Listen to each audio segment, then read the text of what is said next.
కానీ ఎప్పుడైతే మనం యేసయ్య వాక్యం విని సువార్త విన్నామో, దేవుడు లోకమును ఎంతో ప్రేమించాడు.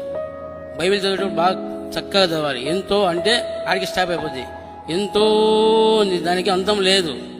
కాబట్టి ఆ ప్రేమను మనం విని, యేసయ్య నేను పాపిని, నువ్వు నా పాపాలు క్షమిస్తావంటేనే దయతో క్షమించు, నాకు హృదయంలోనికి వస్తావంటేనే దయతో రానైనా అని ప్రార్థన చేస్తుంటే, మన హృదయం నుంచి నోటితో ఒప్పుకుంటే దేవుడు ఏం చేశాడు? మనల్ని మారుమనసు కలిగజేశాడు.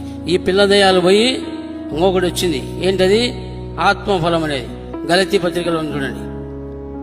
ఇలా మార్చి మన దేవుని మనం ఏం చేయాలంటే, ఆయన్ను ప్రతి ఆదివారం ఆరాధన చేస్తున్నాం, వాళ్ళ దగ్గర పరీక్షించుకుంటున్నాం, సాయంత్రం సువార్త గుడికి వస్తున్నాం.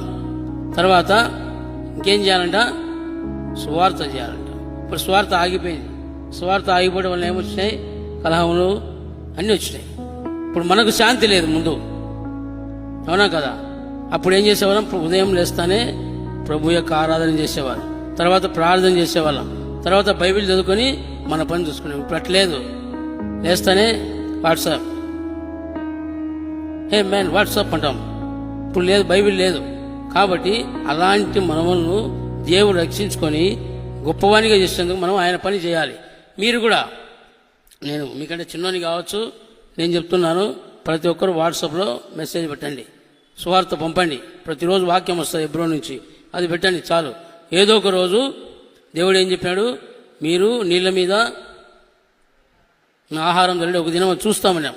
అట్లాగానే ఏం చేయాలంటే, మనం ఏమనుకోవద్దు, మనమేం కరపత్రికలు తీసుకొని అక్కడ వెళ్ళాల్సిన అవసరం లే. మరి రమేష్ అన్న డ్యూటీ అదే. రోజు పొద్దున్నే అన్నను కొత్త బస్ స్టాండ్లో ఇసి పెడతా కడపలో, నేను డ్యూటీకి వెళ్ళిపోతా, పరిచయం చూసుకొని రూమ్కి వెళ్ళిపోతాడు. ఆయన డ్యూటీ అదే. మనము మన డ్యూటీ చూసుకుంటాం. ఆదివారము ప్రభు సన్నిధికి వస్తాం. కాబట్టి ప్రతి ఒక్కరూ స్వార్థ చేయాలి.